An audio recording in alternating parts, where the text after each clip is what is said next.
buah pala, komoditas rempah ekspor terlaris dari Indonesia. Tahukah Anda apa ini? Bagaimana sejarahnya? Dan mengapa disebut sebagai rempah terlaris? Anda ingin tahu lebih banyak tentang buah pala? Simak video kami hingga selesai. Indonesia Timur memang identik dengan rempah. Anda pasti ingat itu, karena berulang kali disebutkan dalam buku sejarah. Pala telah menjadi urat nadi perekonomian masyarakat sejak dulu. Tanaman pala memiliki sejarah panjang sebagai emas hijau Nusantara yang diperebutkan oleh negara-negara di dunia. Meskipun pada saat itu biji pala banda telah disebarkan di beberapa negara oleh kolonial Inggris pada saat pendudukannya, namun pala tetap dianggap sebagai buah emas endemis Indonesia. Hingga kini, pala Indonesia menjadi mercusuar rempah bagi negara-negara di dunia. Berbicara tentang pala, tak lepas dengan cerita kedatangan Portugis menjajah Indonesia. Pada tahun 1511, mereka menaklukkan Malaka dan mengincar rempah-rempah seperti pala dan cengkeh. Kedatangan bangsa-bangsa Eropa pada abad ke-16 di Maluku juga dilatar belakangi oleh ambisi kekuasaan terhadap daerah penghasil rempah. Tidak heran karena harga pala pada waktu itu cukup menggiurkan. Setara dengan emas, siapa yang tak tergiur? Melansir dari The Guardian, pala banyak ditemukan di Pulau Banda dan menjadi sumber kehidupan bagi warga sekitar. Pala kemungkinan salah satu rempah yang berevolusi di Banda selama berabad-abad lamanya. Pada awal 1600-an, VOC berhasil menguasai Banda dan memaksakan monopoli terhadap pala. Pada tahun 1616, Inggris juga datang dengan niat yang sama. Pala dikenalkan ke daerah jajahan Inggris di Asia, salah satunya Penang, guna menghancurkan monopoli Belanda. Perebutan ini pun berlangsung cukup lama, karena monopoli perdagangan pala dan bunganya baru berakhir pada tahun 1860. Wah, pernah sejaya itu ya rempah Indonesia.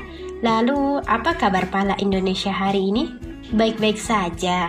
Indonesia masih menjadi salah satu penghasil pala terbesar di dunia selain Guatemala, India, Nepal, dan Laos.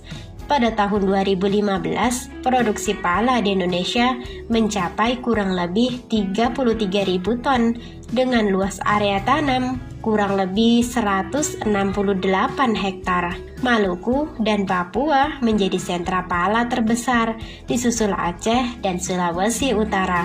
Pala juga masih menjadi komoditas ekspor unggulan.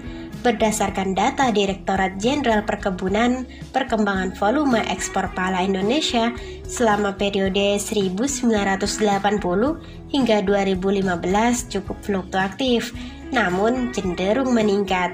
Pada tahun 2015, volume ekspor pala kita mencapai kurang lebih 17.000 ton dengan nilai kurang lebih 100,141 juta US dollar. Tahun 2020 tercatat nilai ekspor pala Indonesia sebesar 22,821 ton dengan nilai sebesar kurang lebih 158,42 juta dolar Amerika. Penguasaan pala Indonesia di pasar dunia cukup terbilang baik.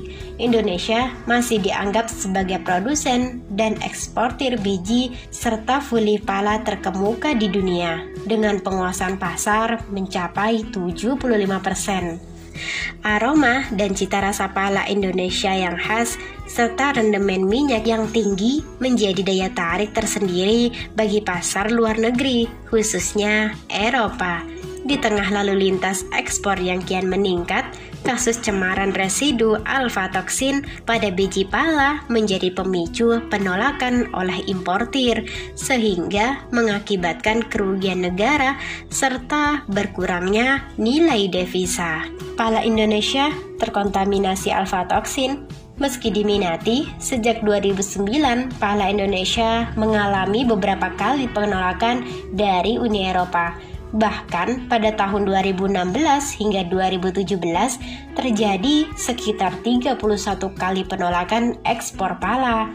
Masalahnya ada pada kualitas dan standar mutu komoditas. Kabarnya, pala Indonesia terkontaminasi alfa-toksin dalam jumlah yang melebihi batas maksimum yang telah ditetapkan. Lalu, apa itu alfa-toksin? Alfa-toksin dapat merusak hati, menyebabkan kanker hati, perubahan genetik permanen, dan menimbulkan kelainan anatomis. Terkait kandungan alfa-toksin dalam pala Indonesia, Uni Eropa telah menetapkan regulasi Uni Eropa yang diberlakukan sejak Februari 2016. Regulasi tersebut mewajibkan ekspor pala dari Indonesia dilengkapi dengan sertifikat kesehatan yang dikeluarkan oleh otoritas kompeten di Indonesia. Alfa-toksin sebenarnya berkaitan dengan penanganan pasca panen. Perlu diketahui, lebih dari 90% pala Indonesia dihasilkan dari perkebunan rakyat dengan penanganan pasca panen yang masih tradisional, peralatan sederhana, dan minim teknologi.